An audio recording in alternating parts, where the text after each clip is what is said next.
We are the future, we're the ones they won't overlook. It's time to be the hero.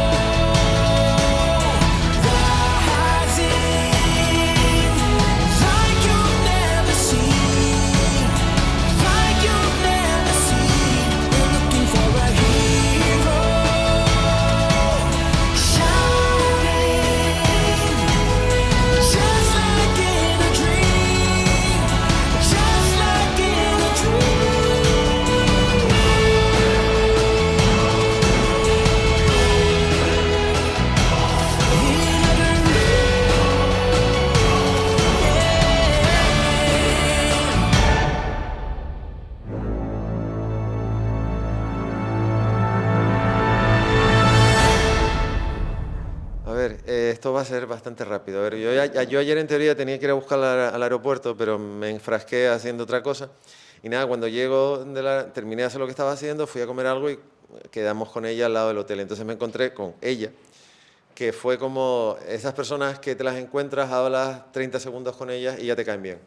O sea, yo había visto lo que había hecho porque había estado en la sala de Strauss, había tenido ver la oportunidad de ver su obra, y ella es la prueba evidente de que el mundo del cómic afortunadamente ha cambiado, porque ahora puedes ser mujer y puedes dibujar cómics, porque antes, él lo decía, eran todo niños, o sea, el manga era de niñas, pero no, hay niñas que dibujan cómic y no tiene que ser necesariamente manga. Y además, ayer por la noche, en una cena que fue una mezcla entre sopa de ganso, una noche en la ópera y una reunión normal entre el salón, Goyo se está riendo porque es lo que suele pasar aquí, ella, cuando se enteró de que venía él, dice, bueno, pues que me presente él, porque yo empecé, mi primer trabajo profesional lo hizo con él. Entonces, partiendo un poco de que él viene a ser una especie de su mentor, es la razón por la cual él va a estar presentándola. Y yo termino diciendo que, por favor, si tienen la oportunidad, hagan dos cosas. Una, que vayan a la Sala Strauss a ver su exposición, porque además merece mucho la pena, sobre todo ver los originales y las páginas que están impresas. Y dos, cuando terminen vayan a encargar su cómic, porque también merece la pena. Sin más dilación, les dejo con ellos dos. Muchas gracias, Muchas Eduardo. gracias. Un aplauso, por favor. Sí.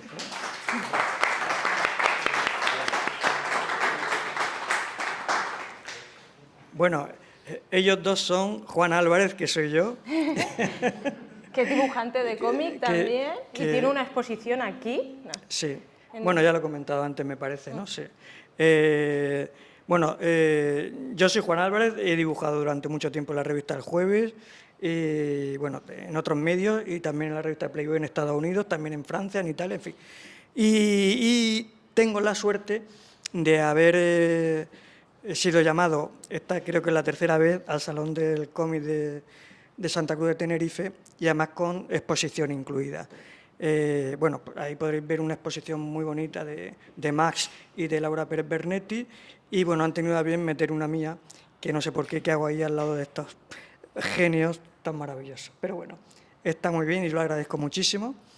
Y bien, pues tengo a mi lado a Amelia Navarro, una autora española, alicantina. Somos vecinos, yo soy de Murcia y ella es de Alicante, así es que si ella ha decidido que yo sea el señor que hable, Bueno, no, esté a tu lado, me alegro mucho. Ahora me sabe mal, o sea, sé que Eduardo lo habría hecho genial. Bueno, supongo que sí, no pasa nada. Fue Estamos como aquí una nosotros. anécdota que comenté, en plan, mira, se cierra para mí un círculo, porque yo cuando terminé de estudiar, el primer autor de cómic profesional que conocí fue a Juan, entonces él me enseñó muchas cosas, porque él me enseñaba sus originales, y yo decía, madre mía, este es el nivel al que tengo que llegar. Uf, qué bonito suena eso. Bien, bueno, ahora, evidentemente, vosotros estáis viendo algunas de las páginas de su obra Mandarina, que está aquí detrás, para que veáis cómo no tiene nada que ver conmigo, es decir, es mucho mejor que yo, afortunadamente, que para eso uno va progresando en la vida y va aprendiendo, ¿no? Y aprendiendo. Nosotros nos conocimos en Murcia porque en ese momento estábamos experimentando sobre apps o apps educativas, y teníamos el proyecto de hacer una sobre Leonardo da Vinci, otra sobre Newton, alguna se llevó a cabo, y una de ellas iba a ser sobre Miguel Hernández. Entonces, un amigo común de Elche nos habló de Amelia, que efectivamente era jovencica, apareció por el estudio allí y nos mostró una serie de ilustraciones sobre Miguel Hernández que nos encantó, a mí me gustó muchísimo. Sí, ya está. Digo, esta zagala, como se dice Es en muy Murcia, generoso. esta zagala promete, ¿vale? Y miradla que sí promete. Qué bonito lo que hace. Y bueno, pues fue a partir de ese momento cuando empezamos nuestra relación de conocernos, ¿no? Y de saber lo que hacíamos. Pero hemos tenido menos relación profesional de la que quizás habríamos querido, ¿no? Porque a pesar de la distancia, que no es mucha, pero bueno, también la profesión te absorbe mucho, ¿no? Y exige estar en casa o en el estudio encerrado trabajando duramente. Pero bueno, la fortuna es que podemos contarlo y contarlo bien, que estamos cerca. Los dibujantes de Murcia y los de Alicante nos vemos algunas veces y comemos juntos menos de lo que querría yo, ¿no? Y de lo que querría yo Sí. también. Y es bonito ver cómo en una comida pues surgen todo tipo de conversaciones. Lo más interesante, creo yo, que son conversaciones que no tienen nada que ver con los tebeos, que eso es importante, ¿no? Porque termina por cansarte muchas veces, ¿no? ¿No? Pero también en esas conversaciones van lo que estamos haciendo ahora. ¿Qué estamos haciendo ahora? ¿Por dónde va? ¿Qué me apetece hacer? ¿O qué influencias tengo? He descubierto este autor maravilloso y eso es precioso, ¿no? Esa confluencia, ¿no? Aparte de tener esta reunión junto con un arroz, ¿no? Sí. Maravilloso. Y de hablar también un poco cómo vamos saliendo del paso de los embrollos en los que nos vamos metiendo en el cómic. Sí, ¿no? Sí. Y eso es precioso. Así es que, Amelia, ¿vale? Yo te preguntaría, porque mucha gente no va a saber un poco tu trayectoria, cuál es, queríamos saber un poco cuál es tu trayectoria. Imagínatelo desde que nos conocimos por primera vez. Venga, ¿Qué vale. fue de ti? Vale, pues a ver, es que creo que no puedo acercar el micro ¿No? porque llevo el mío. ¿Tiene uno al Que final? tengo uno, Vale, sí. perfecto. Bueno, yo cuando te conocí a ti, Juan, yo aún no había terminado de estudiar, pero dio la casualidad que, bueno, que vino a mi escuela de arte el amigo este que tenemos en común, estaba buscando ilustradores y el profesor habló con él, consideró que a lo mejor yo podía encajar, entonces esa fue como teníamos que hacer, o sea, para mí era como algo nuevo, justo en ese momento era cuando estaban empezando a surgir los cuentos a través de tabletas digitales y didácticos. Y yo recuerdo que hubo un revuelo bastante grande porque se pensaba que esto iba como a quitar, yo creo que el trabajo editorial en papel y que se iba a poner por encima. Entonces yo recuerdo que fueron unos años, o más que años, meses en los que estábamos ahí un poco con ese miedo, pero bueno, a mí me pareció que había que un poco conocer un poco qué es lo que se iba a hacer. Y yo hice un proyecto de Miguel Hernández, el cual considero que, claro, Juan es muy amable, porque, a ver, yo el primer trabajo que hace un ilustrador, yo creo que lo ve y tengo que admitir, pues, ¿qué es eso? El trabajo de un ilustrador que está empezando, no me da vergüenza, es mi hijo también y lo reconozco como hijo mío, pero bueno, estaba empezando y tenía muchos fallos.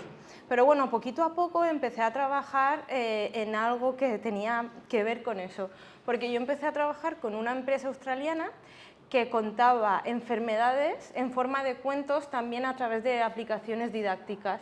Entonces esto a mí me permitió también como sacar mucha mano, que yo creo que me faltaba mucho, contando cosas que hacían otros guionistas, porque al final yo me doy cuenta que las cosas que yo imagino es muy fácil dibujarlas, pero cuando alguien te dice que tienes que dibujar otra cosa, eso sí que supone un reto, porque muchas veces pues, es la primera vez que dibujas pues, una sala médica con ciertos aparatos, aprendes un poco también a documentarte, aunque a mí me mandaban mucha documentación, pero a mí también me gustaba poder buscar mi propia documentación.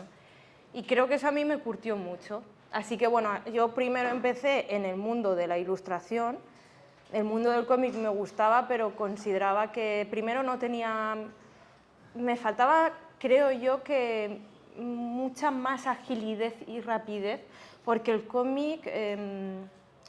Yo, por ejemplo, considero que es mucho más lento, un proceso más lento, y prefería estar dedicándome a la ilustración, ir agilizando mi trabajo y poquito a poco ir haciendo cosas de forma un poco autodidacta en el mundo del cómic. Así que empecé como muchos dibujantes empiezan, que es en el mundo de los fanzines.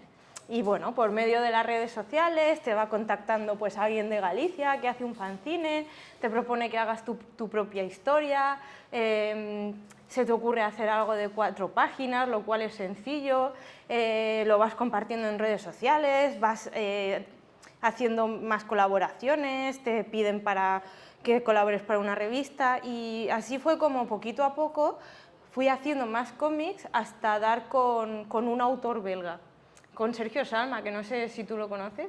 Personalmente no. No, Sergio Salma, él publicaba en España, porque en España se han publicado pocas cosas, creo que una de ellas fue Marcinelle, que es una novela gráfica que habla sobre una mina de carbón que hay en Bélgica, porque él es de esa zona de Bélgica donde había muchas minas de carbón y había mucha inmigración italiana, que sus familiares habían trabajado en las minas de carbón con intención de volverse a Italia, pero se habían terminado quedando ahí. Y bueno, el caso es que yo conocía su trabajo por la revista Spirou y también por El Pequeño País, que no sé si lo conocéis, pero era para los más jóvenes, en España cuando yo era pequeña sacaban algunas revistas, algunos periódicos, no sé si ABC o La Razón sacaba uno, que eran como pequeños, eso igual Emilio lo sabe más, porque yo sé que estaba El País. Sí, El País hacía El Pequeño País, y sé que había... El Mundo hacía otro... Eso, El Mundo. Es que hubo un momento en que varios periódicos sacaban su pequeño, ¿no? Un semanario dominical, sí. como hacían en Estados Unidos, Sí. Estados Unidos. Eran Claro. unos tochacos de 200 páginas, Sí. y aquí eran de 30, 32 páginas. Claro, Claro. y cada semana el periódico que solían comprar, bueno, que solía comprar mi padre, pues salía como un pequeño fascículo con cómics que estaba sobre todo enfocado a gente joven. Y así fue como yo empecé a leer cómics y como yo conocí por primera vez el trabajo de Sergio Salma.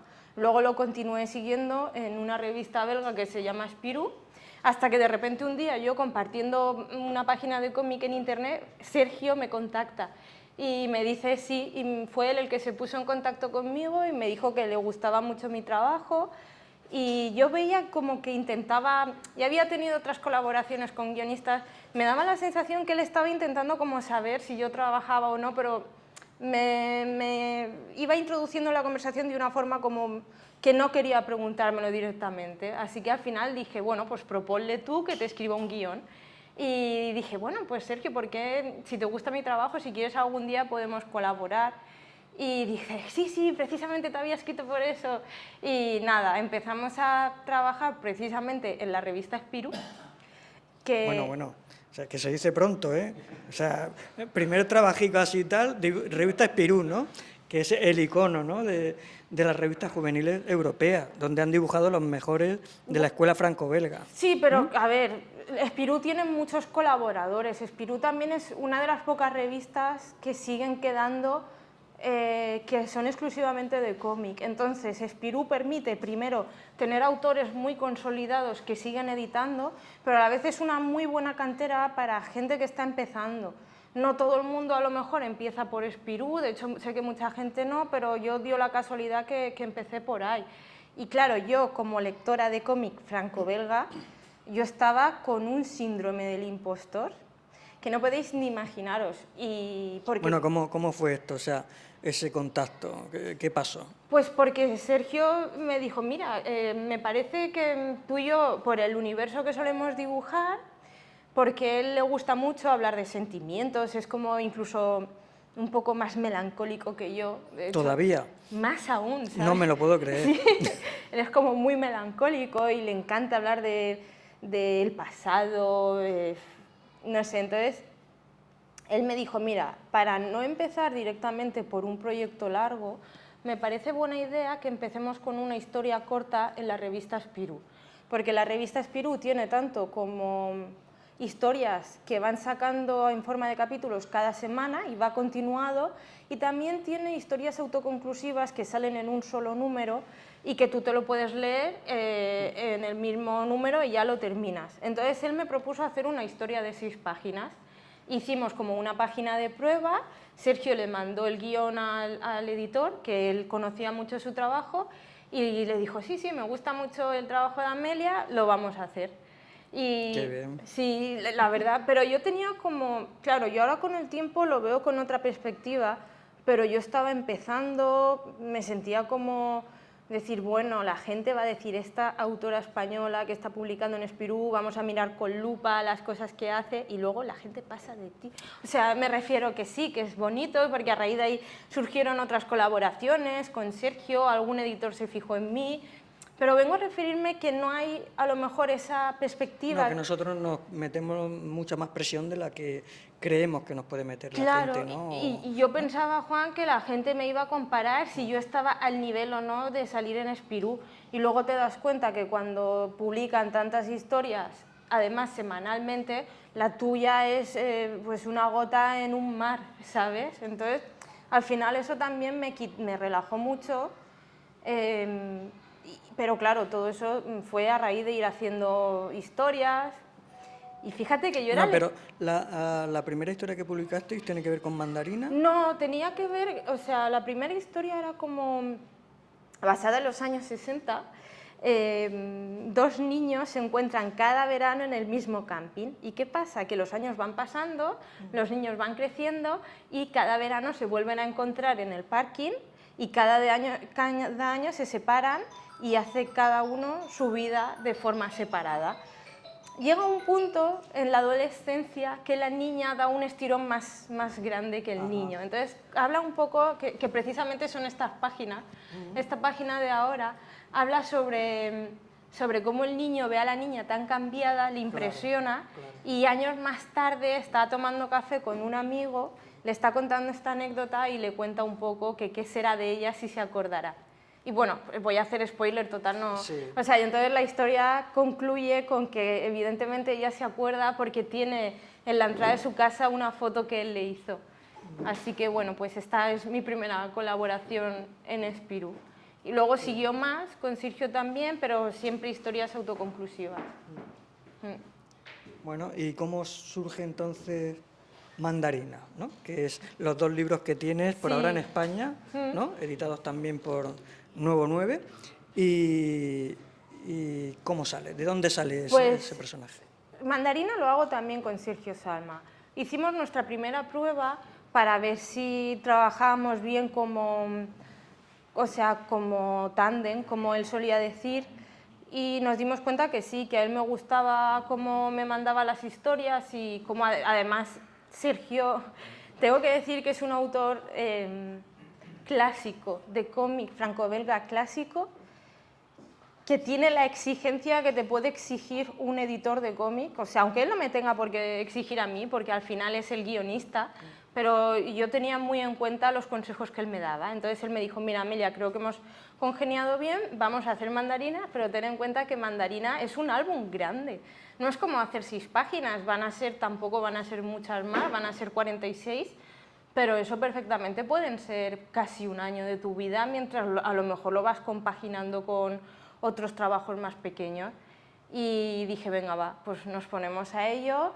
Hicimos una propuesta para la editorial Bambú, que es una editorial francesa, que no tiene muchos años, pero no sé si la conoces, Juan. Sí, sí, la conozco. Pues es una editorial francesa que aquí yo creo que no se conoce mucho, pero para el poco tiempo que tiene ha crecido muchísimo. Además, ha editado cosas muy bonitas, me gusta mucho lo que edita, ¿eh? Sí. Muy seleccionado, ¿no? Una editorial pequeña, dentro de lo que es, ¿no?, la macro que hay en Eso Francia. es un poco como dentro de las editoriales grandes, una pequeña, pero ya tiene cómics que han llegado a sacar series de dibujos animados, tiene series de cómic que ya van hasta por el número 22, o sea que tiene mucha trayectoria.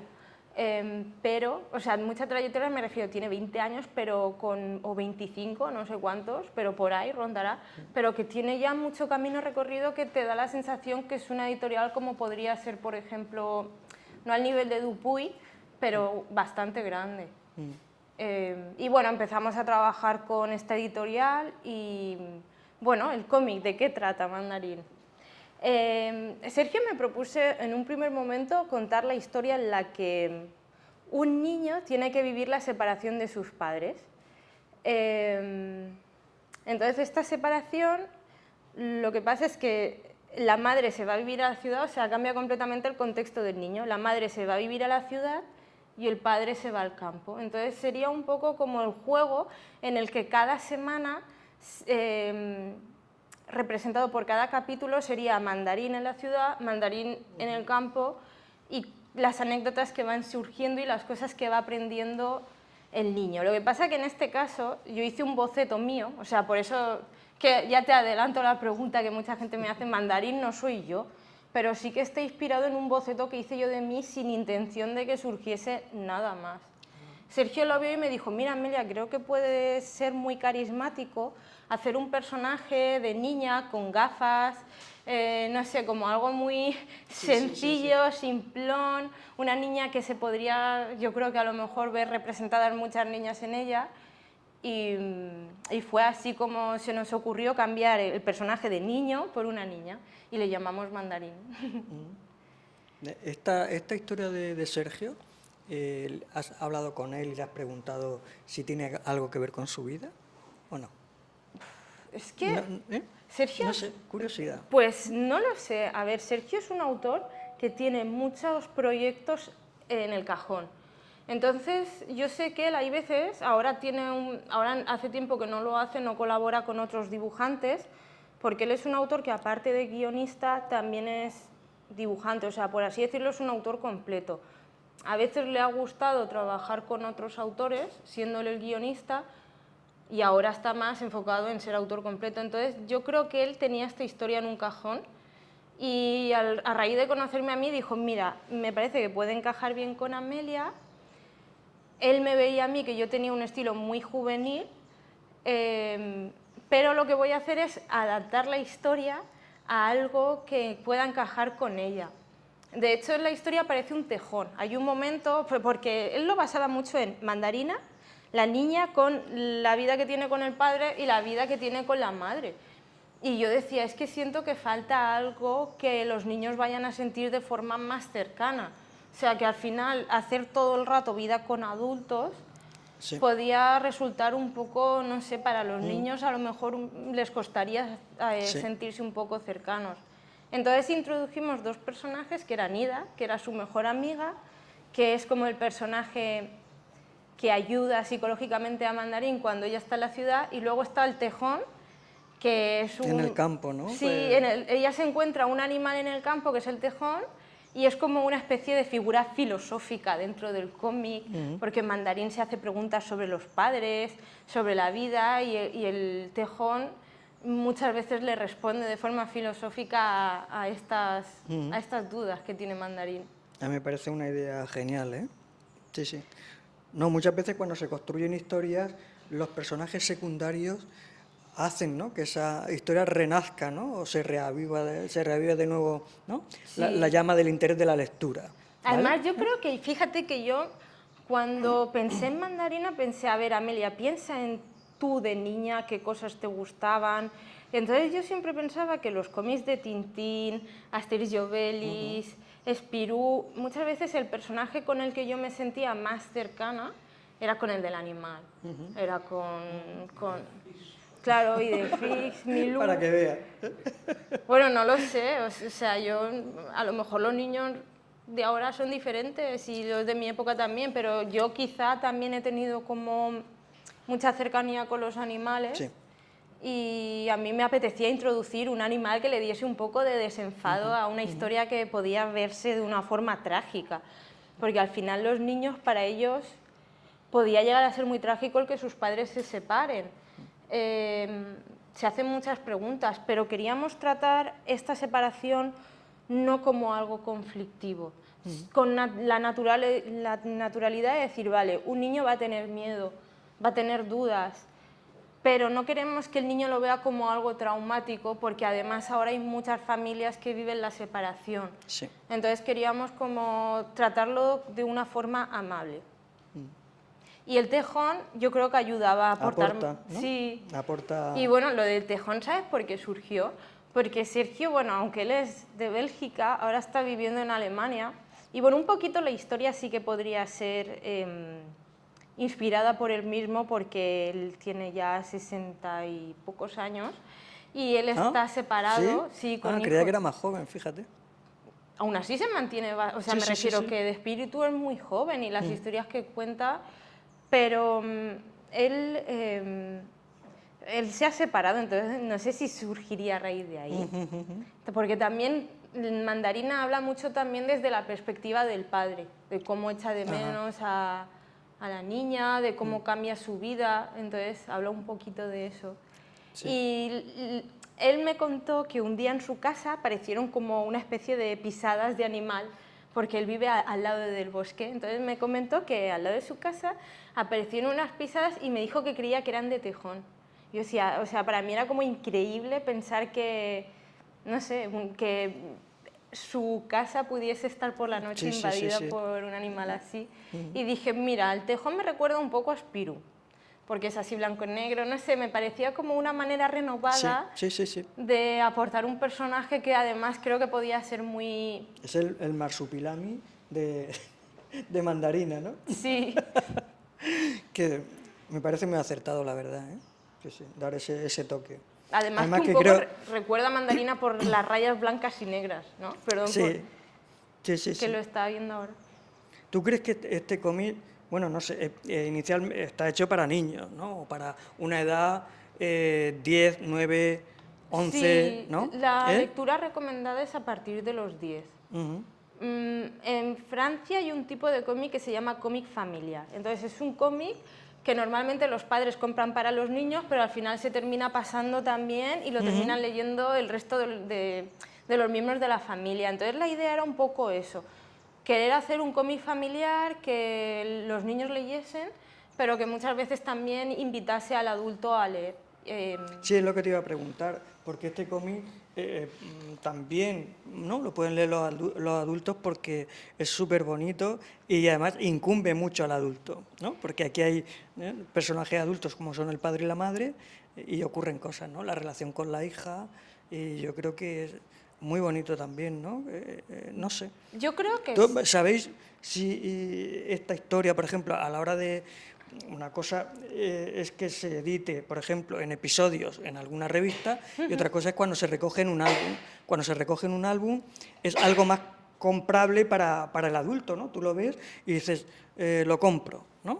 ¿Tenéis noticias de que esto haya llegado también al público adulto? Pues a ver, yo creo que el público adulto que lo ha comprado, sobre todo en el mercado francófono, han sido porque eran lectores de la revista Spirou.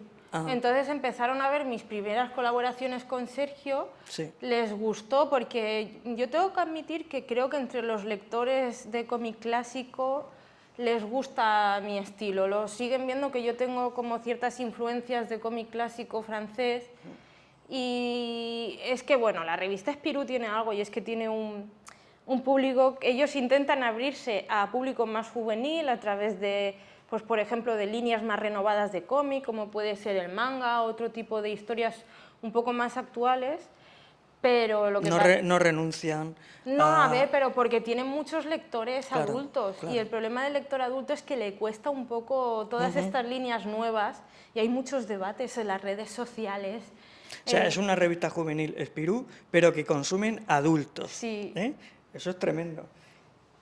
Qué pena que no pase eso. Bueno, es que me parece, ¿Y qué? no sé si es esa o Tintín, que es para gente de 9 a 99 años. Claro, pues no, creo que es Spirou también, que pone ahí... Sí. Pero es que antiguamente se hacía como se intenció. Sí. Cómics, no se hacían cómics exclusivamente para adultos, Sí. se hacían cómics para que los leyera todo el mundo. Claro, eso es. Y luego aparte que el lector que tiene Spirou eran los lectores que de niño leían la revista Spirou. El lector adulto pues es lector ya que ha Es crecido. cautivo, ¿no? Sí, Un lector cautivo. eso es. Es maravilloso. Pero claro, tienen como una especie de identidad que a veces les cuesta. O sea, me refiero, ellos no entienden que el editor necesita encontrar nuevos dibujantes para llegar a público nuevo. Y hay veces que les cuesta un poco aceptar eso. Sí. Por eso debe llevar mucho cuidado el editor de Spirou, supongo, a la hora de meter cosas nuevas, ¿no? Pues es que tienen como esa especie de dualidad. Sí. Quieren mantener el lector clásico y por eso verás así como... A ver, el lector clásico muchas veces dice, es que ya no hay autores como Frank Kahn, pues es que no van a haber ya más autores como él, nos pese como nos pese, no van a haber más. Y hay que aceptar que las nuevas generaciones se ven influenciadas por otro tipo de cosas. Entonces, también estaría bien y mucha gente tiene esa mentalidad abierta. Sí. Así que yo creo que un poco mi estilo encaja con el nuevo lector, pero también con el lector clásico, sin Sí, ser algo tu forzado. estilo, sí. No ha sido para nada forzado. ¿Cuál ha sido tu referente en el dibujo y en la forma de contar? Pues en el dibujo es que yo tengo muchas referencias que vienen desde el cómic indie americano hasta el cómic francófono, el clásico, pues como lo que hemos estado comentando hasta el momento, Tintín, Asterix, luego también autores muy actuales.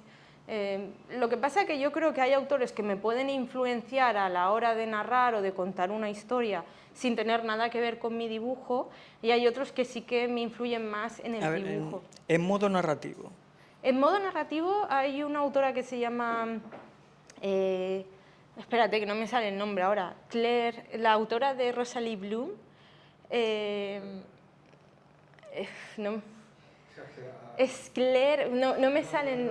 La única Claire que yo Claire Brechet. Ah, bueno, sí. No, ella- no, pero esa no será. No, es Camille Jorduy, no me salía. No, se llama Camille Jorduy la autora, perdón. Ah. Es que, sí. Vale, vale.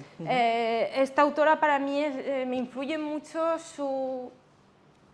creo que es la libertad que tiene a la hora de crear cómics, pero evidentemente tú ves mis cómics y no vas a sentirlo. Pero creo que a un nivel psicológico ella me hace pensar que podemos ser mucho más libres y contar historias para adultos que parecen contadas para niños. Entonces yo creo que ella utiliza una voz muy cálida. Ella utiliza una voz muy cálida que creo que en realidad, porque yo he leído historias de Camille Jorduy que yo creo que un niño podría llegar a perturbarse. Pero sin embargo ella lo narra casi como si fuese un cuento para niños. Y a mí eso me gusta mucho. Y aún no he podido explorarlo lo suficiente en mis historias, pero me gustaría poder hacerlo. Y luego hay muchos otros autores de underground, como puede ser desde Charles Vázquez, que ya te digo, a lo mejor no lo vas a ver, pero que me influyen mucho, Daniel Close. Así que me gusta como poder tener un gran abanico y que vaya cada vez creciendo más. Por ejemplo, Chalán también es un gran referente para mí. Sí. Eso te iba a hablar de él también, ¿no? Olivier Schwartz, no sé si... Sí, pues sí. todos estos son autores que mantienen... Bueno, Chalán evidentemente ha generado una gran cantera de autores que han sido influenciados por él, y esos autores son los que yo ahora leo. Ah, sí. Sí. Yo también leo algunos de ellos, sí. Se sigue aprendiendo siempre de esta gente maravillosa.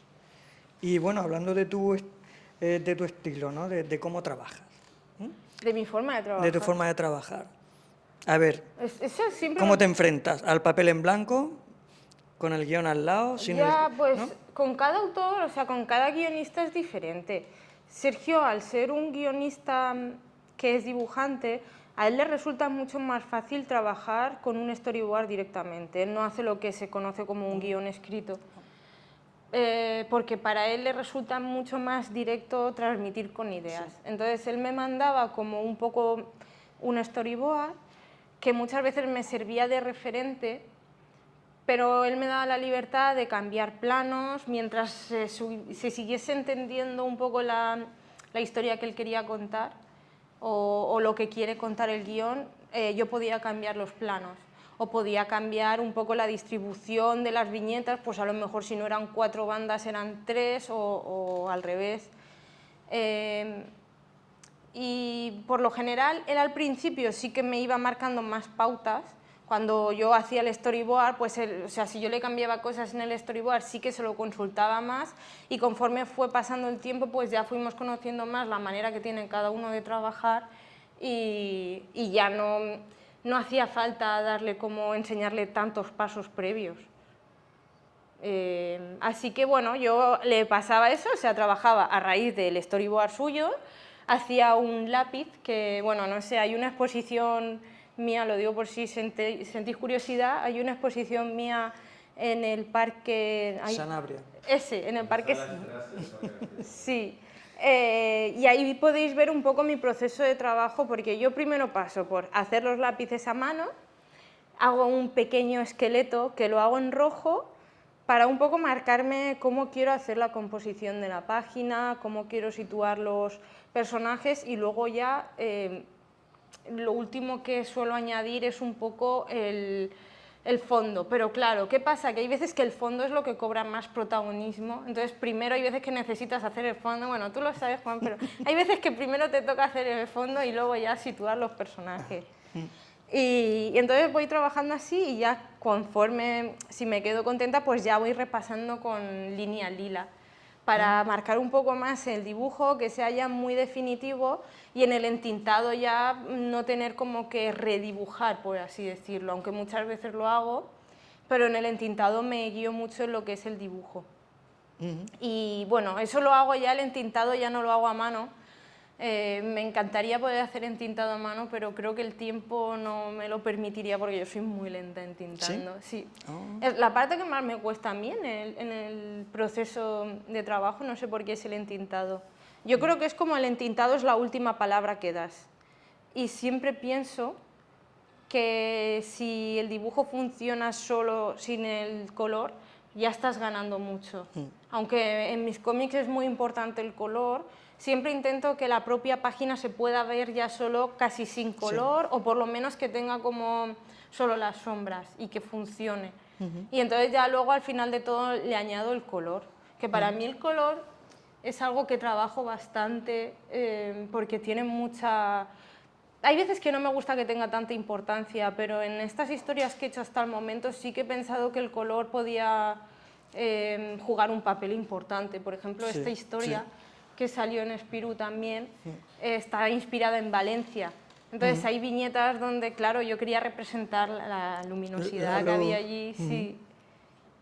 Eso es lo que te iba a decir, que tienes una paleta de color preciosísima, o sea, tan bien conseguida, ¿no? O sea, que no es cálida, pero consigues dentro de contrastes, continúas con la misma paleta más o menos, ¿sabes? Claro, no hay sobresaltos ni chirría, ¿no? El color en ningún momento, y eso, conseguir eso es difícil, ¿eh?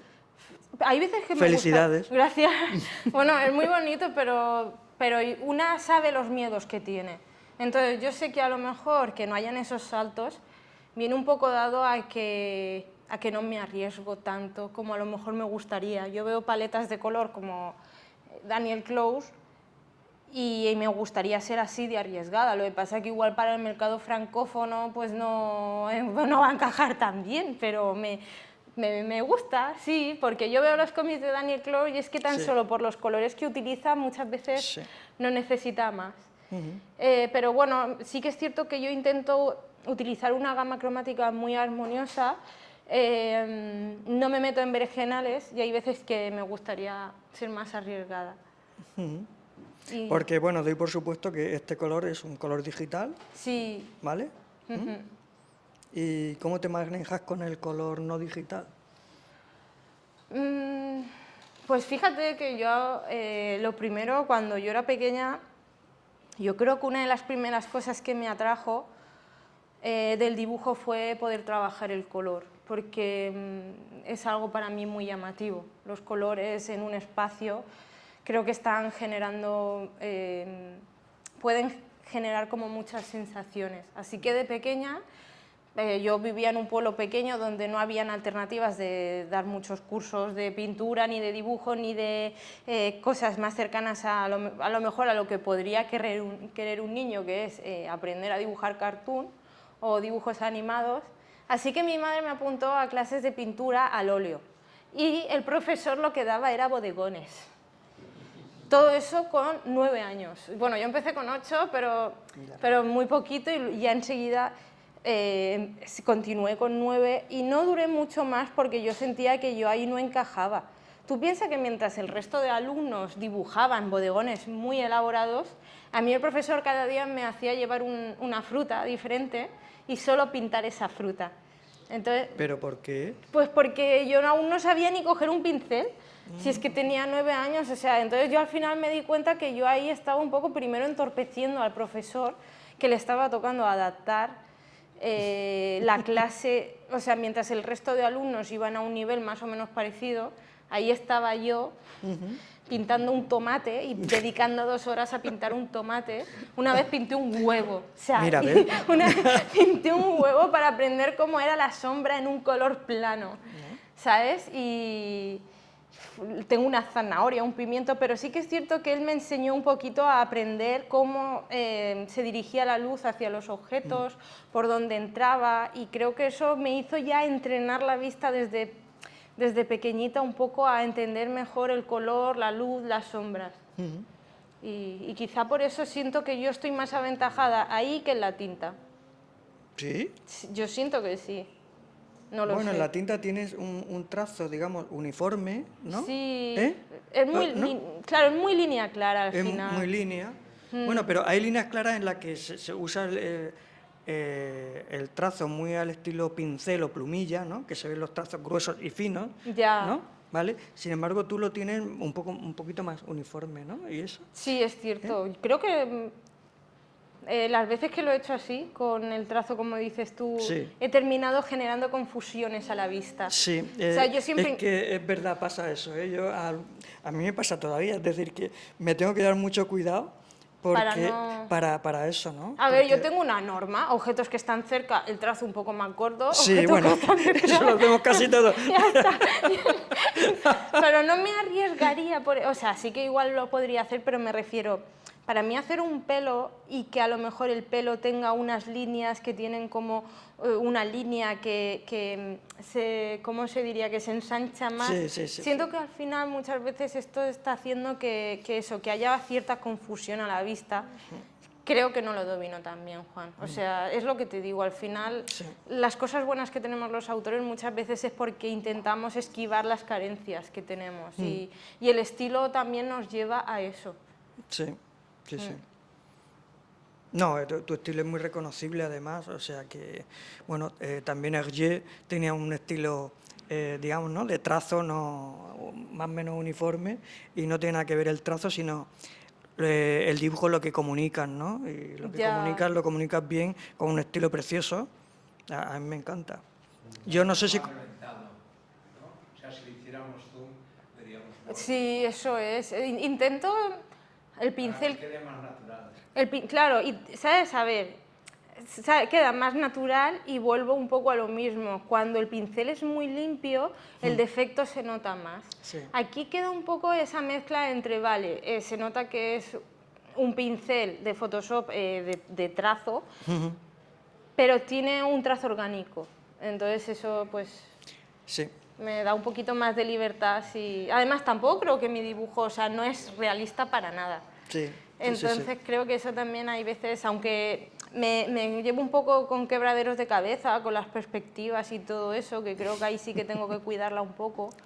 Sí. No es como otros dibujantes que a lo mejor hacen una casa y Sí. tú te planteas, este personaje, si tuviese que entrar a esta casa, no tiene ni 2 habitaciones, Sí. pero funciona, Sí. ¿sabes? Nadie... Bueno, eso creo yo que es la diferencia entre dibujantes franco-belgas y españoles, ¿no? De siempre, bueno, yo he sentido siempre que están tan bien preparados, ¿no? O sea, que las arquitecturas y cómo sitúan los personajes en una habitación, en un salón, los muebles, ¿Pero eso dónde los está? muebles, ¿En los franceses? en o los en los franco-belgas. En los Tú- franco-belgas. Pero tú sabes que el autor español está muy bien, en Francia y en Bélgica está como muy bien visto. Sí, pero siempre nos pasa lo mismo, creemos que los Ya. otros son mejores que nosotros, ¿no? Entonces, yo siempre he admirado, porque tengo bastante más años que tú, entonces, cuando entraba aquí un trabajo de la gente franco-belga, decía, bueno, es que parece que nosotros lo hacemos, que de hecho era así, ¿no? De forma intuitiva, pero ellos es que vienen, se nota que de escuela, es decir, que aprenden de escuela, y se notaba muchísimo. Ya. Cómo estructuraban una viñeta y cómo estructuraban una habitación, un salón, una columna y una casa. Decía, joder, digo, pero esto... Y se sostenía todo y todo funciona, ¿no? Pero fíjate que yo eso también lo veo en muchos autores españoles. Sí, pero eso ha sido después. En las nuevas generaciones. En las nuevas Sí, generaciones. ¿verdad? En las nuevas generaciones están muy bien preparadas. De hecho, muchos pues vienen de arquitectura, de bellas artes y están... Pero ¿no sientes que eso pierde un poco de frescura, Juan? Depende... Porque no, yo por eso no. te digo, yo hay veces que yo como dibujante sí que me planteo, porque estoy así de tarada, o sea, para dibujar mandarín yo tuve que hacer un esquema de la casa. Yo no sé si eso, yo creo que lo harán muchos dibujantes, porque tú en una escena el personaje te entra al salón por la derecha y viene desde la cocina. Sí. Y esas cosas, cuando es un cómic largo, tienes que tenerlo en cuenta. Claro. Porque dices, a lo mejor luego voy a tener en un futuro fallo de Sí. rasgos, así que me hice, pues como hacen los arquitectos, una composición de la casa y estaba tan tarada yo que en algunos dibujos, bueno, no sé si aparece alguno de la casa ahora, pero yo decía, aquí es donde va el salón. Entonces, cuando dibuje el salón tengo que tener en cuenta que se va a ver esta ventana. Sí. Eso no se fija nadie. No, pero es lo que tiene... Pero es cosa que penetra. ¿sabes? Ya. Hay Sí. cosas que no te das cuenta si están bien hechas.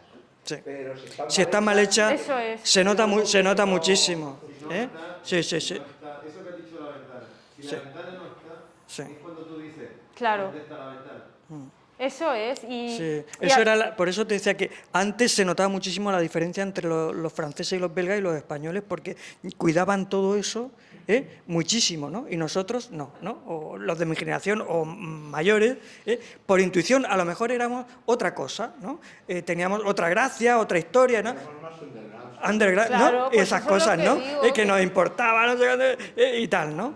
Pero, que se pierde frescura, Juan. a lo mejor no, porque muchos de ellos, sí, porque muchos de ellos resulta que tienen un estilo tan bonito que deforman, ¿vale? Dentro de lo que es deforman y lo adaptan a tu estilo de tal forma que lo ves bonito Claro, y pues eso funcional. me refiero, que No, para no mí... estoy hablando de que sea todo rectilíneo, no, Claro. sino de que haya una perspectiva que aunque luego la deforme, joder, es una perspectiva cojonuda donde todo encaja, un mueble, un televisor, una Ya. lámpara encima, porque se nota mucho cuando te lo inventas. Pues eso es lo que me refiero, que para mí esa capacidad de invención es algo positivo, porque valoro las cosas que a lo mejor yo no me siento tan libre de hacer. Entonces, para mí, lo que te comentaba, el ver un personaje, ver una casa y pensar, tú como dibujante, porque has tenido que dibujar ya tropecientas mil casas, el plantearte, es que este personaje dentro de la casa no podría tener ni 2 habitaciones, pero ¿sabes lo que pasa? Que a mí me funciona. Sí. Es el concepto de casa. No es que la casa tenga que tener tropecientas mil habitaciones dentro, es el concepto de casa y eso es lo que a veces a mí siento que he hecho en falta. Y cuando trabajo para Francia, el nivel de exigencia que yo tengo es muy diferente a cuando trabajo para España. Y hay veces que eso a mí me hace un poco... Sí. Dentro de que me gustan las dos industrias, cada una tiene sus cosas positivas. Lo que me gusta de Francia pues es que esta autoexigencia también me hace aprender mucho, pero claro, hay veces que yo me paso un tiempo en una página de cómic que digo, es que no sé, o sea, siento que ya le he perdido la emoción a esta página de cómic. Sí, sí, sí. Sí, sí, sí. El 3D. 3D. Hay gente que se Sí. hace, por ejemplo, un coche, un modelo de coche que tienen que reproducir y tal, lo coge, tienen, no me Sí. acuerdo cómo se llama el programa. Sí, hay un Lo programa... coge y es gratuito, Sí, Ya. que tiene objetos en 3D. O sea, solo las líneas ya te sirve para colocarlo. sí. Muchos dibujantes españoles, mucha gente lo usa, pero claro, al tener un estilo muy definido y lo deforma, luego Eso es. muy bonito. Eres Es tu tú, coche o eres es tú. tu casa, pero tú tienes la base para no meter la pata. Claro, yo alguna vez sí que lo he pensado en usarlo, porque sí que es cierto que también yo a la hora de dibujar planos, de dibujar perspectivas, siempre suele ser como la línea del horizonte suele ser muy central, o sea, me refiero no solo a hacer planos muy aberrantes, muy exagerados, sino que siempre tiendo a que el ojo del lector sea casi el ojo de un humano, por Claro, así decirlo. claro. Y a lo mejor es por eso, porque tengo esa carencia. Algunas sí que lo he probado y hay veces que sí que me ha venido bien, pero también es cierto que como el 3D Sketch, creo que se llama, o algo así. Sí, sketchbook. Sí, 3D sketch. entonces hay veces que pierdo tanto tiempo en crear el objeto o en buscarlo y poner la forma y la luz donde le tiene que dar, que al final muchas veces es como... Si pierdes demasiado tiempo, ¿no? Eso lo haces cuando tienes que hacer la casa. Claro, 50 eso es, veces, eso es. Pero si tienes que hacerla una vez, Sí. Bueno, siento mucho que es nuestra hora ya de terminar. Ah, ¿ya ha terminado? Sí, para que vea, ¿eh? Qué bien sale todo. Oye, ¿eh? Juan, ¿Eh? muchas gracias. De nada. Quiero deciros que tú tienes sesión de firmas, tendrás. Sí, ¿Vale? tú y yo creo que coincidimos con las mismas sesiones de firma. Bien, mirad en el programa que tenemos sesión de firmas. Sábado a la 1 Sí. y sábado a la 1 y a las 6 en la carpa de sesión de firmas en el Parque Príncipe Sí. y el domingo a las 6. Así es que ya misma lo ha dicho, encontraréis sus cómics, encontraréis los míos y estaremos encantados de dedicaros libros, por supuesto. Así es que muchísimas gracias por haber venido, gracias Amelia por este momento Gracias a ti por haberme acompañado. tan bonito. Y bueno, pues os invitamos a que veáis también su exposición que está en el Parque Sanabria. Yo no la he visto todavía, pero bueno, tengo muchas ganas de verla. Muchas gracias por haber venido. Gracias, Amelia.